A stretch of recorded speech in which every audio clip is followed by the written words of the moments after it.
Hey everyone, welcome back to my YouTube channel. Today we are going to teach units and dimensions. आज हम लोग units and dimension का third lecture देखने वाले हैं। इससे पहले हमने दो लेक्चर ऑलरेडी कवर कर चुके हैं, जो कि एक बार आप लोग गो थ्रू हो जाना, जिससे कि ये वीडियो समझने में कोई भी परेशानी ना हो। वैसे भी वो दोनों लेक्चर से कोई रिलेट नहीं है इसका। इसमें हमें ईरर पढ़ेंगे, जो भी मतलब वो मेजरमेंट कर दें तो इसमें ईरर कैसे फाइंड करेंगे वो देखेंगे। तो मेजरमेंट चैप्टर में ही आता है, बट वो दोनों से क्या बोलते हैं, लेक्चर से कोई रिलेट नहीं है। तो चलो चैप्टर को स्टार्ट करते हैं। ईरर, तो हमने जैसे देखा है ईरर पढ़ेंगे। तो ईरर में हम सबसे पहले, ईरर दो टाइप का होता है। इसमें ईरर दो दो तरह के देखने को मिलता है, systematic errors and random errors. Systematic errors वह ईरर्स होता है जो एक्सपेरिमेंटल ईरर के थ्रू होता है, मतलब उसको कंट्रोल किया जा सकता है, ऐसा समझो। सिस्टमैटिक और ईरर वह ईरर होता है जिसको कंट्रोल किया जा सकता है, रैंडम को नहीं कंट्रोल किया जा सकता है। और ये होता कैसे है, मतलब कैसे एराइज होता है, आ, ये देखते हैं। ये सिस्टमैटिक एरर्स हो सकता है इंस्ट्रूमेंटल एरर के थ्रू, मतलब कि कोई इंस्ट्रूमेंट है और उससे मेजर कर रहे हैं तो उससे वहाँ पे देखने को मिलता है systematic error. And experimental error के थ्रू भी देखने को मिलता है।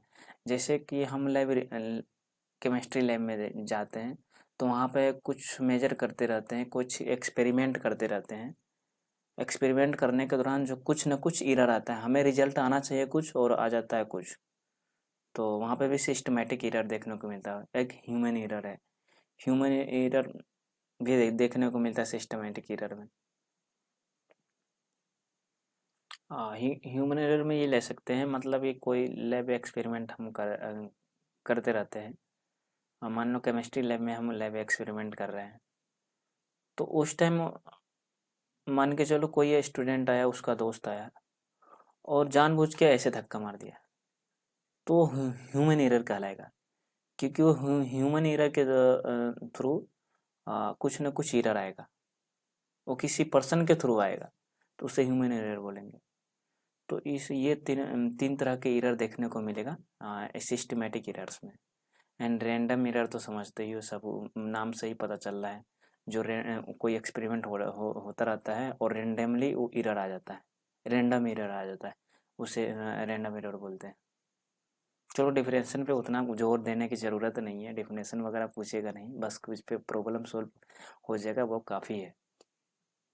वैसे भी नाम से ही पता चल रहा है, उतना लोड लेने की कोई ज़रूरत नहीं है। चलो, अब यहाँ पे देखा जाता है एरर्स को तीन भागों में बांटा गया है। एब्सोल्यूट एरर, कैलकुलेशन पर्पस से, कैलकुलेशन पर्पस से एरर्स को तीन भागों में बांटा गया है। Absolute error, relative error and percentage error. तो ये होता क्या है, ये देखते हैं एब्सोल्यूट एरर होता क्या है।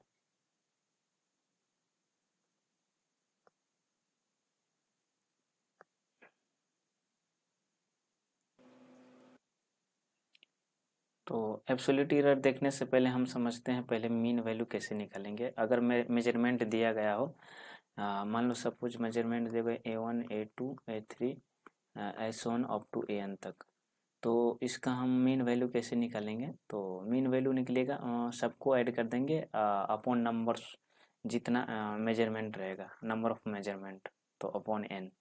This is a number of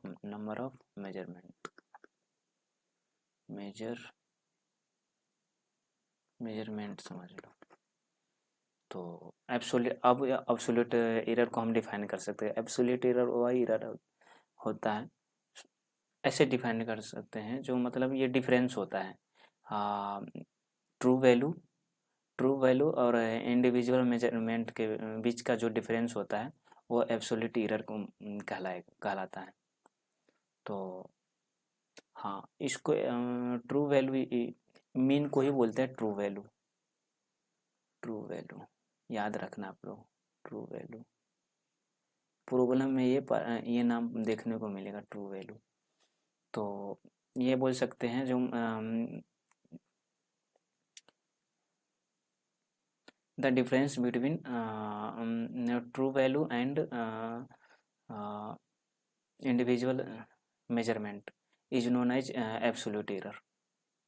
तो एब्सोल्यूट एरर कैसे निकाल सकते हैं? इंडिविजुअल एब्सोल्यूट एरर भी इंडिविजुअल करके हम लोग निकालते हैं। तो एब्सोल्यूट एरर लिख सकते हैं delta A one is equal to A one minus A mean, delta A two is A two minus A mean, as so on up to delta A N is equal to A N minus A mean. ऐसे find करते हैं absolute error. तो absolute error का mean हम कैसे find करेंगे? तो सबका ऐड हो जाएगा अपॉन एन, तो ऐसे हो जाएगा फाइंड एब्सोल्यूट एरर। तो एब्सोल्यूट एरर हम ऐसे निकाल सकते हैं। एंड रिलेटिव एरर यह रेशियो होता है किसका और किसका? तो एब्सोल्यूट एरर का जो मीन निकालते हैं उसका, एंड वो true value, it is a ratio of true value and absolute error, mean value of absolute error, ऐसे बोल सकते हैं। एंड परसेंटेज एरर तो वही जो एब्सोल्यूट एरर निकल गया, सॉरी रिलेटिव एरर निकल के आएगा इंटू 100 कर देंगे, वही है परसेंटेज एरर। परसेंटेज एरर में ज़्यादा चेंजेस देखने को नहीं मिलेगा, जो रिलेटिव एरर आएगा उसमें इंटू 100 कर देना बस, वही होगा percentage error. Next propagation error देखेंगे। Propagation of errors.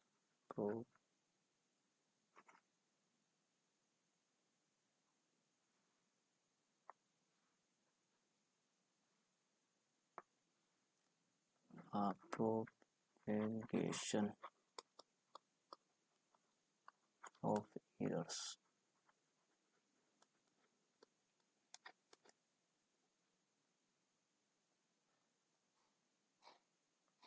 तो पहला एडिशन वाला देखते हैं। एडिशन में for addition, if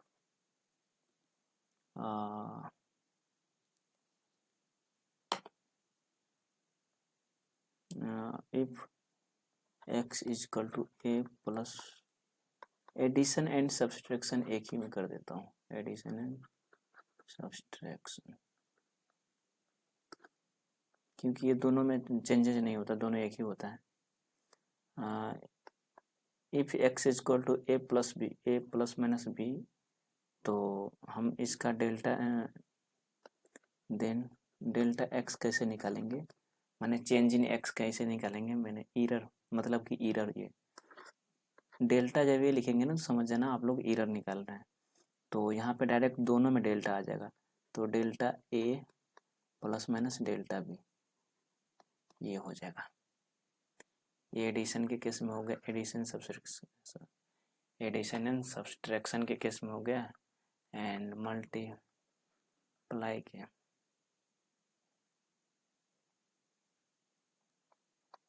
multiplication and division, ये दोनों का सेम होता है, डिवीजन।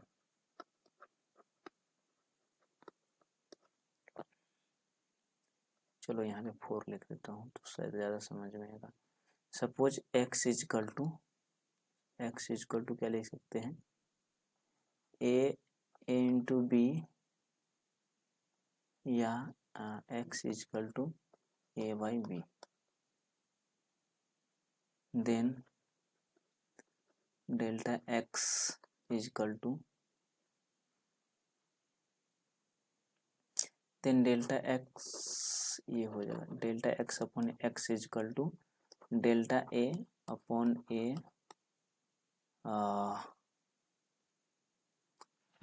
प्लस हो जाएगा, plus delta b upon b, ये हो जाएगा। अगर x is equal to X A into B हो या a बाई बी हो, तो ये फार्मूला डायरेक्ट अप्लाई कर देना आप लोग। डिवीजन और मल्टीप्लाई वाला में हो तो डिवीजन और मल्टीप्लिकेशन वाला में, और ये हो गया एडिशन के केस में ये वाला। एक और देखते हैं चलो। If x is equal to, suppose x is equal to a के पावर l b के पावर m अपॉन c के पावर n, तो डेल्टा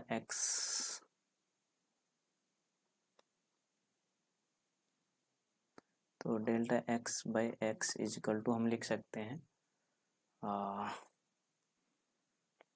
तो यहाँ पर ये जो पावर है ना, सॉरी इसमें कांस्टेंट भी एक ले लो तो ज़्यादा थोड़ा एक और जो भी डाउट रहेगा थोड़ा एक और डाउट क्लियर हो जाएगा इसी कॉन्सेप्ट में, क्योंकि कभी कभी कांस्टेंट भी देखने को मिलता है। तो के कांस्टेंट है तो समझो जो पावर में है वो जंप करके बेस के पास आ जाएगा, जो बेस है बेस के इंटू में, तो एल इंटू का एल इंटू, क्योंकि एल पावर में है तो इंटू में आ जाएगा बेस के इंटू में, तो ए अपॉन डेल्टा ए अपॉन ए हो जाएगा ये, प्लस ये भी आ जाएगा एम वाला भी, तो एम जब कूद के आ जाएगा बाहर, तो एम कूद के बाहर आएगा तो हो जाएगा M into delta B upon B, ये हो जाएगा, प्लस सी भी कूद के बाहर आ जाएगा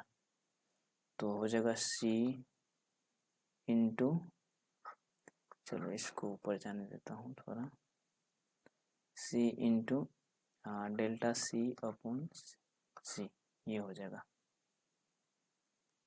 ये आप लोग थोड़ा याद रखना, हाँ, क्योंकि पावर में पावर वाला जंप हो के बेस के पास आ जाता है इंटू में, तो ये फार्मूला हो जाएगा कांस्टेंट वाला, कांस्टेंट एंड पावर वाला याद रखना। x इज इक्वल टू के इंटू ए के पावर l इंटू बी के पावर m अपॉन सी के पावर n अगर हो तो अगर डेल्टा x निकालना हो, चेंज निकालना हो तो ऐसे हम लिख सकते हैं इस फॉर्मेट में।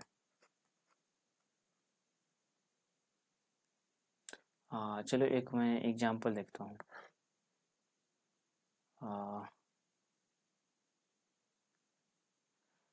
सपोज एग्जांपल ले लो, suppose t is equal to time period is equal to होता है ना 2 pi under root L by G, length perpendicular upon gravitational force या ग्रेविटी। तो यहाँ से हम लिख सकते हैं इसका एरर इसका कैसे फाइंड करेंगे, तो यहाँ पर डेल्टा टी अपॉन टी हो जाएगा इज इक्वल टू, ये कांस्टेंट है तो कांस्टेंट को हमने क्या किया था, कांस्टेंट को डायरेक्ट हटा दिया था हमने, आप लोगों ने ध्यान दिया होगा। तो कांस्टेंट में क्या ही चेंज आएगा, सिंपल सा लॉजिक है ना, तो उसको डायरेक्ट हटा देना आप लोग, तो कांस्टेंट तो हट जाएगा, तो delta T upon T is equal to आ जाएगा, और ये रहेगा पावर में, इसको लिख सकते हैं, ऐसे लिख सकते हैं एल के पावर 1/2 अपॉन जी के पावर 1/2, ऐसे लिख सकते हैं, ये होगा। तो ये 1/2 जंप होके आगे चलाएगा यहाँ पे, तो into delta L upon L हो जाएगा, plus 1/2 into delta G upon G हो जाएगा, ये हो गया। यही चेंज आएगा टाइम पीरियड में, क्या चेंजेस एरर देखने को मिलेगा, इतना एरर देखने को मिलेगा टाइम पीरियड में, ऐसे फाइंड करेंगे। और इसको ये क्या है, तो ये रिलेटिव एरर है ना, ये रिलेटिव एरर है ये, क्योंकि डेल्टा टी अपॉन टी, देखो रिलेटिव एरर को हमने कैसे डिनोट किया था, ये देखो रिलेटिव एरर, सॉरी ये देखो एब्सोल्यूट मीन ये हो गया अपॉन डेल्टा ए मीन, तो ये है ना सेम चीज़, सॉरी। तो हमने ये हो गया एब्सोल्यूट, सॉरी, रिलेटिव एरर। तो परसेंटेज रिलेटिव एरर कैसे निकालेंगे? परसेंटेज रिलेटिव आर ई लिख देता हूँ मैं डायरेक्ट शॉर्ट फॉर्म में, परसेंटेज आर ई। तो परसेंटेज आर ई हम क्या कैसे फाइंड करेंगे? Delta T upon T into 100, delta into 100, तो ये परसेंटेज में आ जाएगा।